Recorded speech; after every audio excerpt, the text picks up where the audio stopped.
mandatory for faculty. Meaning, in a 12-month period, at least 3 months they should spend in the industry and not only teaching. They have the time also, believe me. Yeah. Okay? So it's not like you are not going to be loved. They can take up a research project. Yeah. But for 3 months I'm going to do this. Yeah. Many institutes. Why not? Okay. Let's explain. So I have a perspective. Yes. I just wanted to share. So what's happening in the last? My name is Viom. I manage TimesJobs sales and service delivery. So in the last 20-25 years of Indian corporate flow or whatever that we're talking about, a very strange thing is happening. Okay, the corporates are going from larger town to smaller towns, rural towns. On the other hand, people are coming from smaller towns to bigger towns. And most of these people are primarily coming for education to start with. And then they get on to a corporate job. Why isn't that education institutes opening up in smaller towns? Is there a way to kind of open that in the smaller towns? That's one thought. Yeah. Because their employers is already there. They are trying to sell their services, products, everything there. And whenever they have to look at people, they have to look at people, even in our organization, when we're looking at people in smaller towns, we find it very difficult to get. And then we look at a larger town and get that guy and get him to a smaller town. It's a very difficult task. Yes. Very difficult. Something So like hospitals, doctors are not there. This kind of. It's one. And second point, what Vikrant was mentioning, the literacy. I just wanted to mention that point. Literacy in India. I know it's so funny. When we say that Kerala is 100%, I'm a Kerala. And so am I. So Kerala is 100% literate. So is a country which is 60-70% literate. The definition of literacy is very, very poor. Yes. In our country, the definition of literacy, if you can write your name and sign it, that's the definition of literacy. Unlike China, where you have to put out 650 words, that's literacy there. There's a huge difference between your definitions. So how can you expect? Now that comes from education system. That does not come from the corporate. So No, okay, I agree with that part. Some of these problems have to do with, for instance, I've had arguments with people in the Planning Commission that the rest of the world takes adult literacy to decide the workforce. Correct. And I don't know if any of you have seen that little asterisk near the literacy figures, and it says that it's literacy from age 7 onwards. Okay? It is not adult literacy. Okay? So unfortunately, as an academic, I read the asterisk. So I said, okay, from 7 to 15, that's 7 years where you are shoving them into primary schools, whether they're learning to read or write, but we don't know how many of them eventually have the capability to enter the workforce. We are not getting the right statistical information. And they say, oh, we always put that asterisk. I said, look at the UN figures. It has now left that asterisk out, and 67% has become our adult literacy. And we all laugh because we know that's not true. Okay, so there are some issues with the government and education. We are trying to understand, and I completely agree with you about the education. The issue is, just now as I was saying, the education system, the private sector may have incentives. The public sector, which is a large part of our education system, has very few incentives and is very inert, right? yeah. So unfortunately, they, if the incentive system is not strong and clear as to why they have to change, they will continue providing 1870 education. Okay, they refuse to accept technology. They barely go beyond requiring memorization. As I tell students, all of you do analysis because you'll argue with your parents. You'll compare paradigms, you'll make assertions, you back it up, you're motivated to do that, but you have to do that in a variety of situations. It's not only incentive. Actually, if you ask me, the corporates have tried their best to kind of put this out, but somewhere, the government wants them to stand in line, which they will not agree. So, for example, NIT did a wonderful job going out extensively to the rural areas distributing education. Yeah. But GNIT never got a status. So GNIT at one point in time people were hiring GNITs, but today that status is also getting diluted. So government should step up with and make that GNIT or courses like that popular, and so the constant struggle of GNIT or NIT is to their students do not get placed. Because why? Because that does not have a tapa of. See, Somebody is trying to actually do it, but government is asking to stand in line, follow the queue. So I just want to take a sec here actually. You actually picked up the right point in terms of getting those type of certification programs, acceptability, Yeah. popularity and all that stuff. But tell me one thing, in fact Maninder is not there, I wanted to talk in front of Maninder, okay, he's here. We actually touched upon a topic that for a retail or a store officer job, we had like MBAs available, and we really had to recruit MBAs.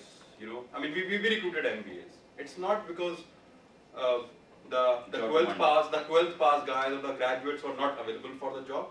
The equal number of MBAs were also standing in the queue. Ultimately, during the recruiting process, I see that if I'm getting this person, I will actually place him. And you know what? And I have been, doing this all over the country in terms of, going to the entry-level guys. They have a pressure to pay back their loans. Yeah. Right from engineering, right from even a normal BBA course, even a normal BCom course, they have become like a private course now. Tell me one thing, how many of people who have actually gone through a normal education program, which is like a normal BS or a normal BCom or a normal BA program, if they are not able to get a job as per their qualification or as per their skills, they are getting. The bigger challenge in terms of the bigger gap of employability comes that we have professionally trained workforce, which is like almost like now it is at 180,000 engineers every year. It was like 80,000, then 81,000, but it is almost like over the last 2 years, 180,000 engineers every year. Almost like similar number in the management programs. They are coming. So my point again is the same. If we have some controls in terms of on our mentality to fill seats, both in terms of the students, both in terms of the faculties, I think we will be better off. So, moving a little more towards solutions, Yeah. there are clearly, like Rachel was telling here, okay, the syllabus is fixed, it has to be completed, fine. But within that, I am sure there is some flexibility there. Yeah. Can we talk about those? Can you talk specifically? Yes, I think Nitin touched upon that. We do it a lot of. Yes. When you talk about the center of excellence, for example, why center of excellence will confine to a particular place? The center of excellence can be in your school. You can invite me. You can say that the center of excellence there, that these people are coming and imparting training, coaching, therapies, mentoring. Everything is possible. That can be center of excellence also. Similarly, you can come also in industry as to create a center of excellence because it will help me to conduct training.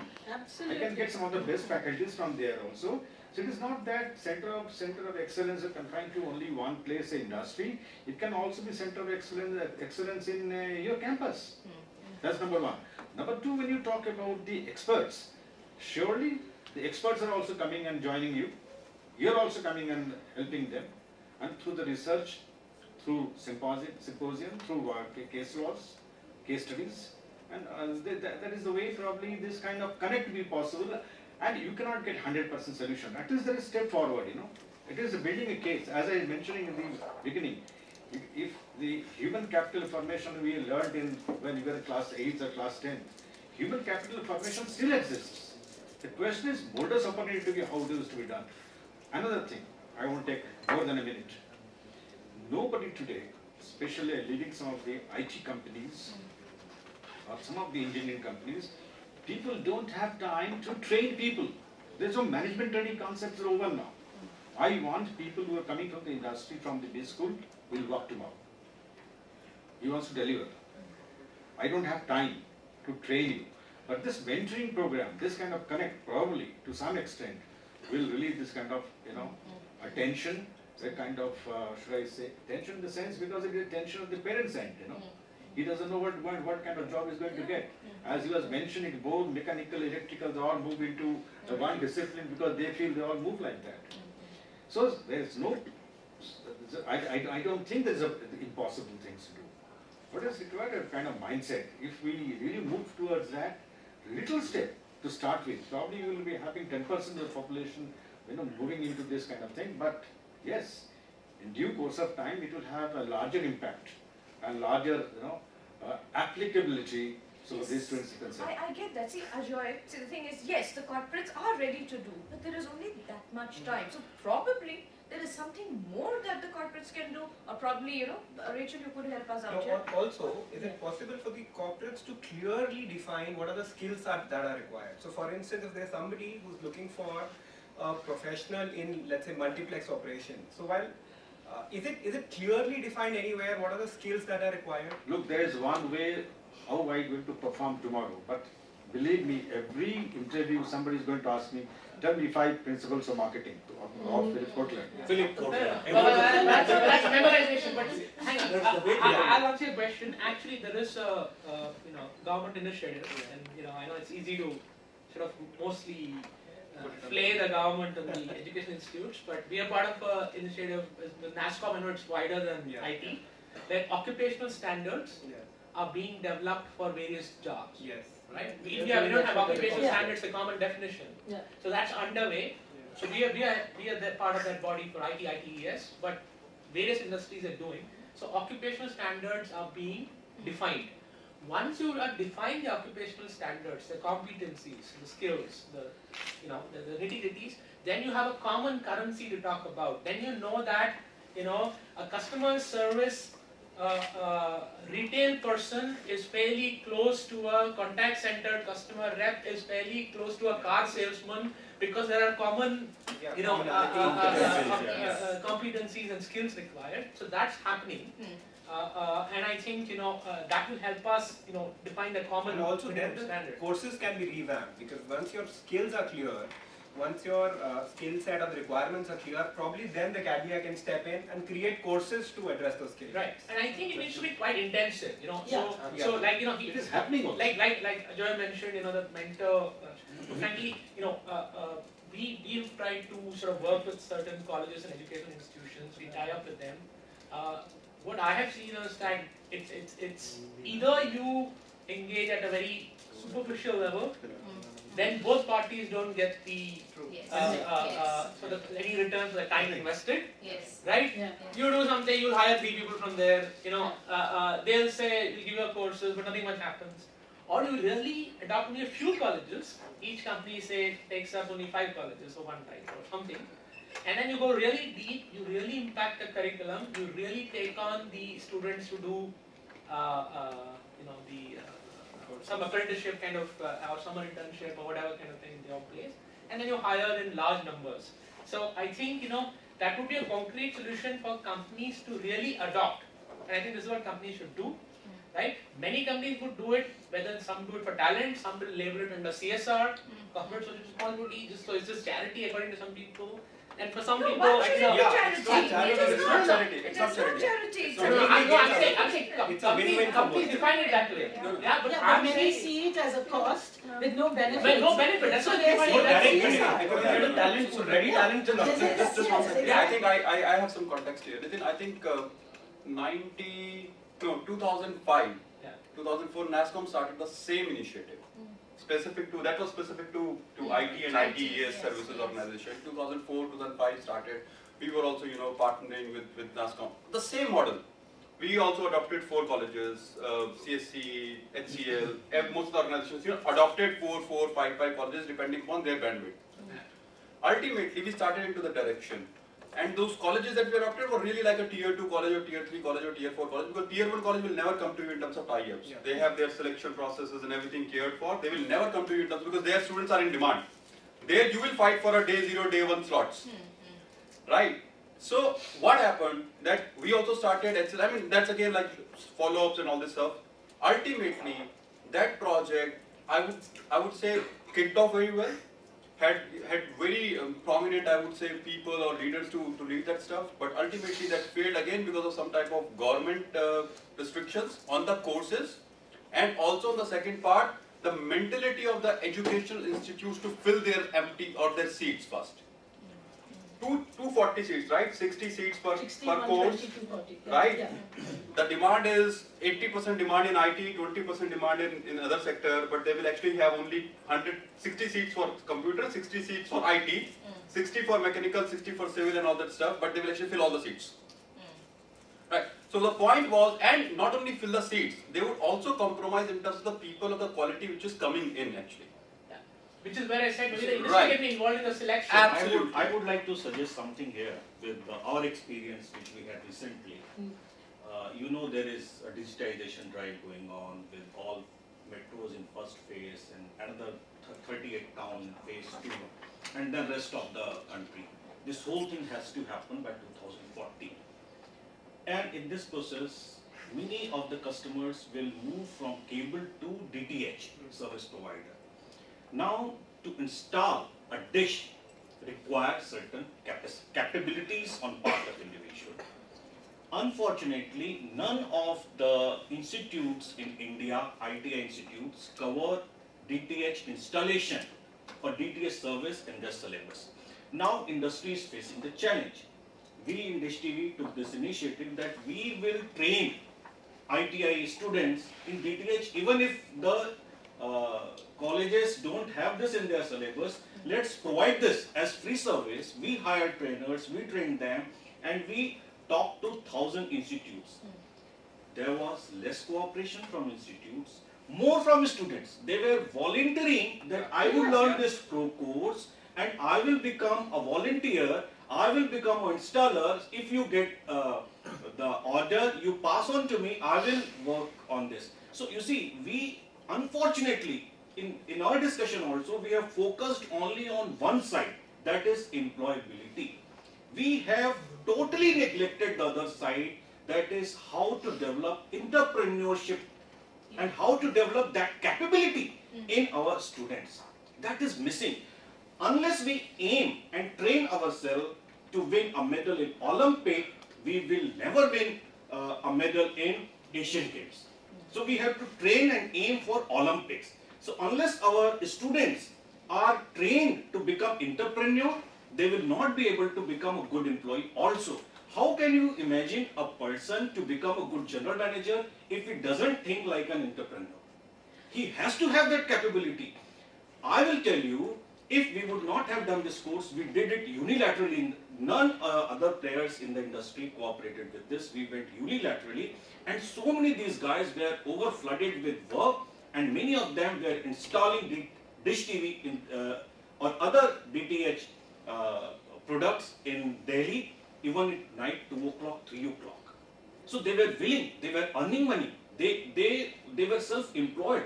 Do you think when this guy who is MBA stands in queue to get a job of shopkeeper, does he actually want that? Was this the aspiration he had when he had enrolled for that course, when he had taken loan of 8 lakh or 10 lakh to sponsor his education? No, he is at pain while standing in that queue. We have not equipped him with the mindset, as you mentioned, with the mindset to start on, to look for opportunities around, to look for options around, be creative and use the skills which he has gained in the education for the betterment of society. Industry is actually looking forward to have so many entrepreneurs who can support the growth of industry. We in industry and academia need to get to this tie-up. We should be flexible. Yes, UGC and AICTE have given the syllabus, but same syllabus can be covered in a variety of ways.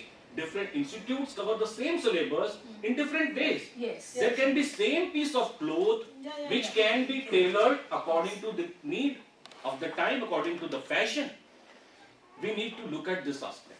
Yeah, but just one thing, I'll just like to, in terms of the, since we have been doing, I'd like to look at the 3 different perspectives. One is the role of academy, second the industry, and thirdly some of the initiatives of government which I think were partly mentioned and partly missed. When we look at the academia, one point has been well appreciated is the apprenticeship and the life projects have to be catered. And faculty has to be integrated. While Rachel has mentioned very clearly that there is a cost of high inertia in terms of those low salaries. Yeah. In terms of the low salaries. Yeah. So what I would like to say is, when we look at the academia worldwide, when we compare with the developed countries, the reality is 70% of the management consulting initiatives are driven by the B schools. Whereas in India, if we leave out the top 5 B schools, this percentage will not be even 5%. So there, the faculty really has an incentive in terms of integrating to the consulting and getting integrated. At the same time, making apprenticeship, life projects as an integrated part of business. This from the academia side, and this will include the selection of students. This will include the development of the curriculum and the mentoring of even the faculty part. Then comes the role. I am of the firm, when we look at it, that if I can talk about way back in 1992, I was working with an organization called Xerox. At that point of time, it was called as Modi Xerox. Yeah. So I went on a personal trip to UK. And at that point of time, I was energetic enough to see that what do our collaborators do. I went across, visit the office of Rank Xerox, and I realized there was a gentleman of 45 years of age who was doing actually the same activity as we at the age of 22 were doing. That was a big learning for me. Everyone doesn't want to be a general manager. Yeah. There are people who will like to be the showroom sales guy. And I can assure you, there are people who are the showroom sales guy and still make a lakh of rupees a month. Absolutely. And sometimes more than that. Absolutely. There are people who are the technical experts and they still perform and make a hell lot of money there. So many nurses want to remain nurse. They don't want the promotion. Promotion. So from that perspective, it is important for the industry not to go hunting for MBAs. If the job requires a qualification of 12, kindly take a person who is 12. So it will not put a pressure on the parents of the child to make him go for graduation and post-graduation. If I have a affordability of only 12th class and I can start earning, there's nothing wrong with me as an individual. Absolutely. But we need to understand, recognize and give those opportunities. And in this direction, I had an opportunity to attend one of the conferences hosted by Kapil Sibal when he was the HRD minister. It was in the area of vocational education. And the reality is, when we were looking at the pure numbers, by 2020, the number of educational institutes that will be required just to make sure that all people they become graduates will be simply double of today, which is a practical non-reality.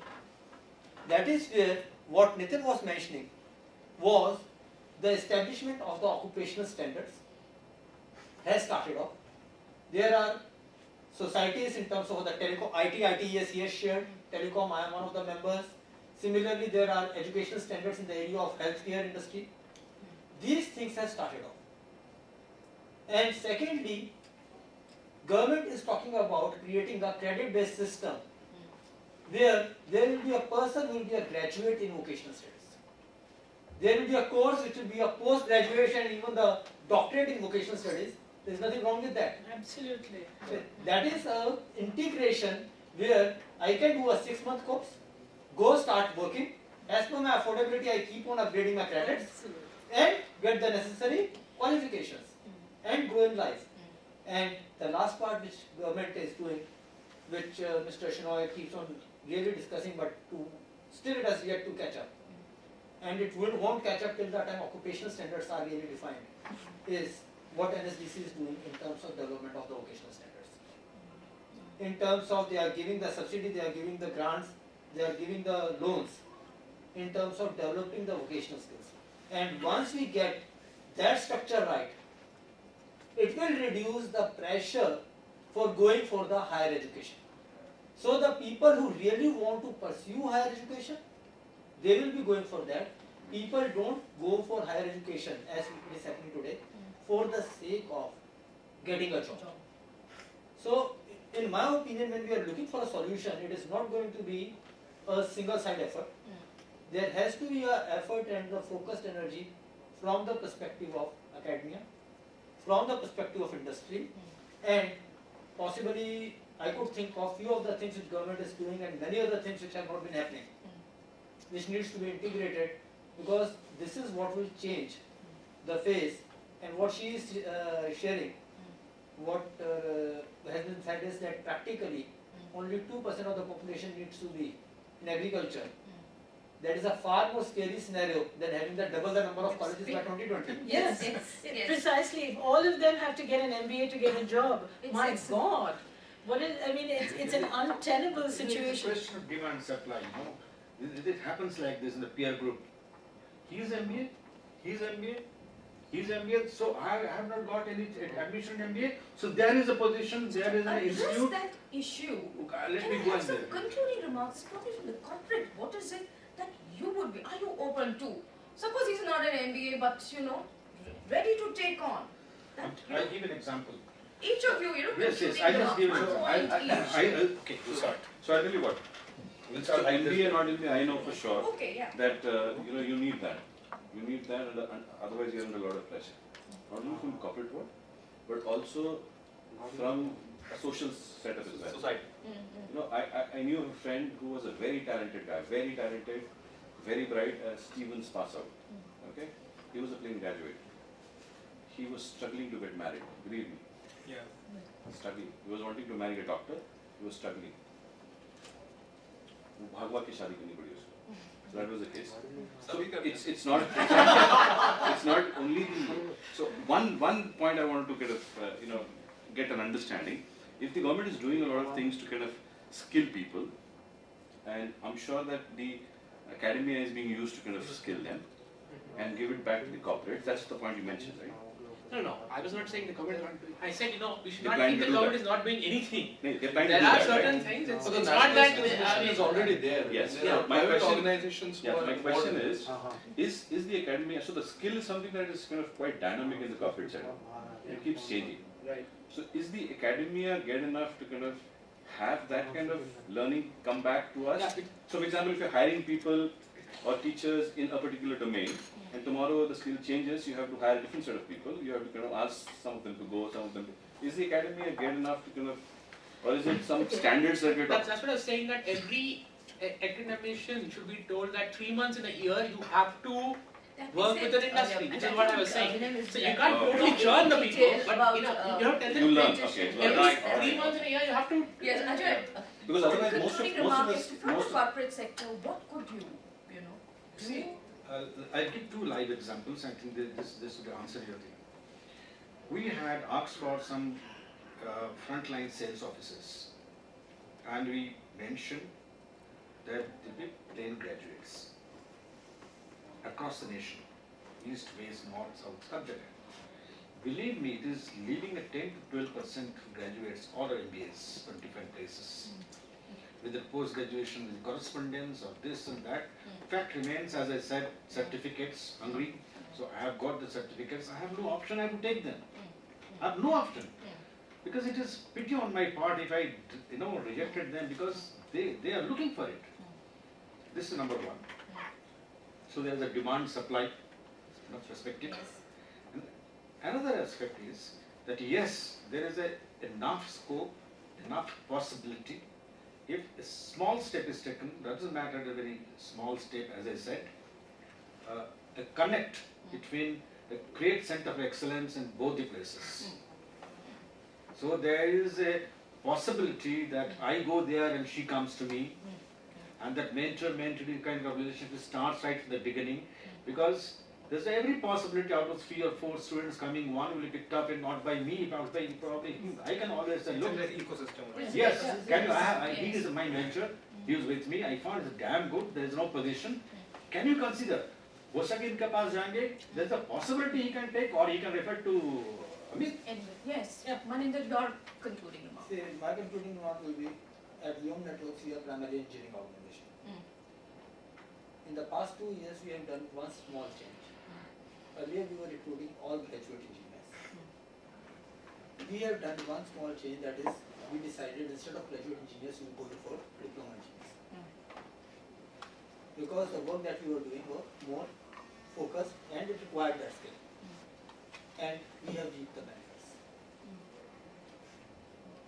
So from that perspective, I clearly see as an industry it is important for me to take the people with the qualification that befits the job. No doubt there will be some high talented people for the future growth, but there will be some, not all.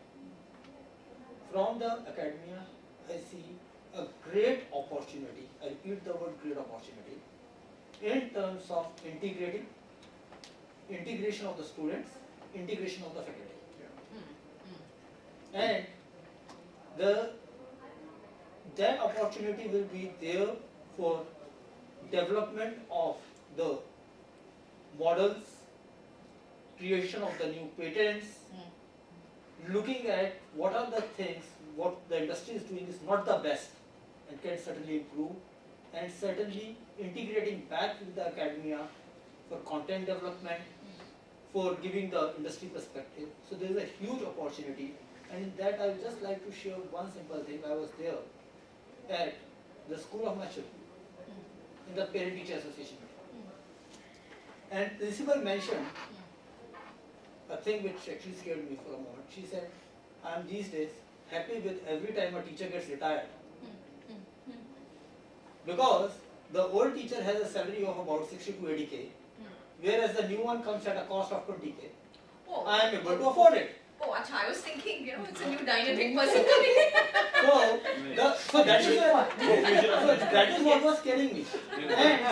And she was talking, similar conference like this. She was talking in terms of the balance sheet approach, and this was the deficit. From a cost. And it was nothing to do with the academia part of it. It was everything to do with the financial aspects. So when we are talking about the management institutes or other academic, I love it, I hate it, but they need to be financially self-sustaining. Absolutely.